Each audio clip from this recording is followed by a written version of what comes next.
E agora, o mundo em que vivemos. Uma análise dos acontecimentos atuais à luz da Bíblia. Com o pastor Érico Rodolfo Bussinger.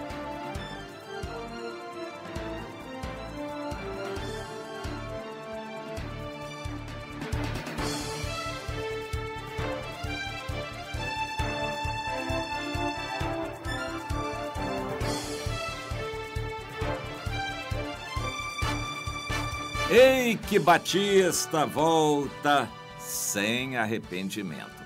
Volta aqui, à tona, aos holofotes, é o que diz a reportagem com a BBC. A BBC é uma empresa noticiosa considerada séria.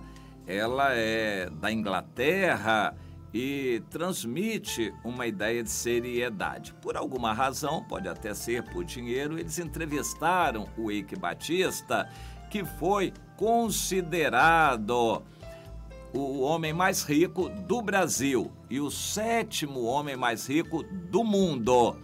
E ele se arrogou naquela época, inspirado por demônios. Ele consultava alguns feiticeiros aí, alguns espíritos, isso é sabido. Todas as empresas que ele criava tinha uma sigla de 3 letras terminada com X, e o X significando adoração ao sol, etc. Tem uma série de questões aí de crendice. E o fato é que ele se misturou com Lula, com Sérgio Cabral, caiu nas garras da justiça, condenado pelo juiz Marcelo Bretas a 30 anos de cadeia, passou um pouquinho lá e foi solto pelo ministro Gilmar Mendes. O que soltou a maioria desses presos famosos foi o ministro Gilmar Mendes, e ele está condenado a 30 anos de cadeia, mas recorrendo em liberdade.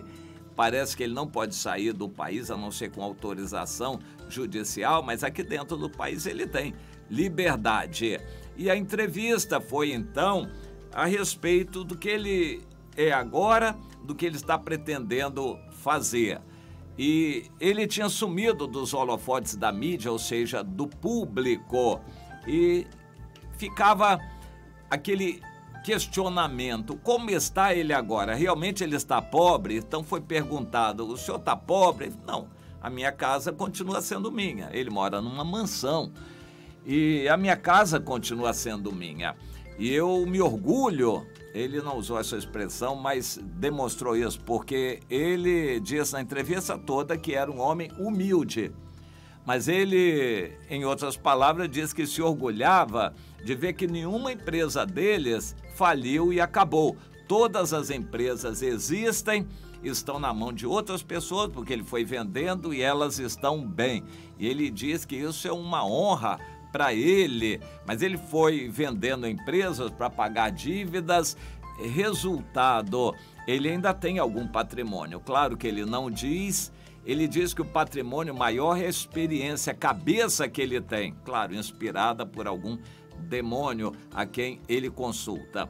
Ele não manifestou nenhum arrependimento pelo que fez, não reconheceu nenhum erro nessa entrevista, passou 3 meses preso em Bangu. Ele disse que viu coisas horríveis e que ficou muito penalizado com aquela gente lá e que quer fazer alguma coisa agora para ajudar os pobres, os necessitados, os encarcerados, ou seja, mostrando um lado muito bom. Ele é um homem muito bom, sensível, que quer ajudar os sofredores que estão presos também.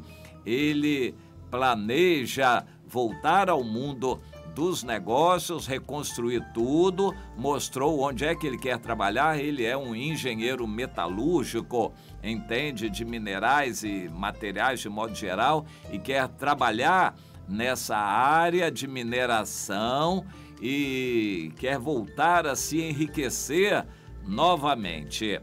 Bom, se ele tiver chance, se o deixarem fora da cadeia, porque ele está condenado a 30 anos, está recorrendo, e a justiça é lenta no Brasil muito lenta. Se ele continuar recorrendo em liberdade, o processo dele pode levar mais de 10 anos e ele vai continuar livre e fazendo negócios e se enriquecendo. Se ele continua servindo a Satanás, o inimigo pode querer dar a ele dinheiro de novo.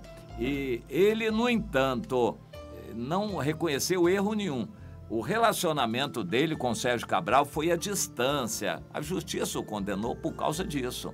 Mas ele não assume, diz que não errou e também com Lula não teve nada a ver. Ele nunca contratou essas empreiteiras que estão condenadas na Lava Jato, ou seja, ele é um homem bom, ele se diz humilde, um homem simples, porém trabalhador. Ou seja, uma entrevista bem pensada, em que um homem se diz muito bom, de certa forma injustiçado, ele não usa esse termo, mas dá a entender que ele não fez erro nenhum, que foi parar lá na cadeia, foram circunstâncias que aconteceram, ou seja, apologia de si mesmo, engrandecimento do seu eu, e aí? Pois é, seria tão bom que ele pudesse ter aproveitado esses momentos de dor, de prisão, de sofrimento, de isolamento, porque ele foi abandonado por praticamente todos os amigos. Ninguém grande, ninguém importante queria saber dele. E ele deveria ter aproveitado esses momentos para se voltar para Deus. Não parece que isso aconteceu, ele continua sendo o mesmo e querendo se enriquecer de novo. Ele diz que vai descobrir vários unicórnios. Unicórnio é aquele animal da mitologia grega, aquele chifre grande, um chifre na ponta, e isso significa um negócio que atinge 1 bilhão rapidamente. Então ele acredita que vai descobrir vários unicórnios, inclusive industrializar o grafeno. Ele quer se enriquecer de novo. O caminho o mesmo. Ele não mostra nenhum arrependimento. O Senhor diz para pessoas desse tipo, pode ser que ele morra daqui a pouco tempo, pode ser que Deus, para alertar os outros, o faça perder a vida. Mas pode ser também que Deus deixe que ele viva, mas que ele já teve a oportunidade de se arrepender, de ver os caminhos errados e se voltar para Deus. Isso não aconteceu, pelo menos por hora, e não sei o que Deus fará com ele. Mas o fato é que com pessoas assim, Deus pode dizer, louco, esta noite pedirão a tua alma, e o que tens preparado, para quem será?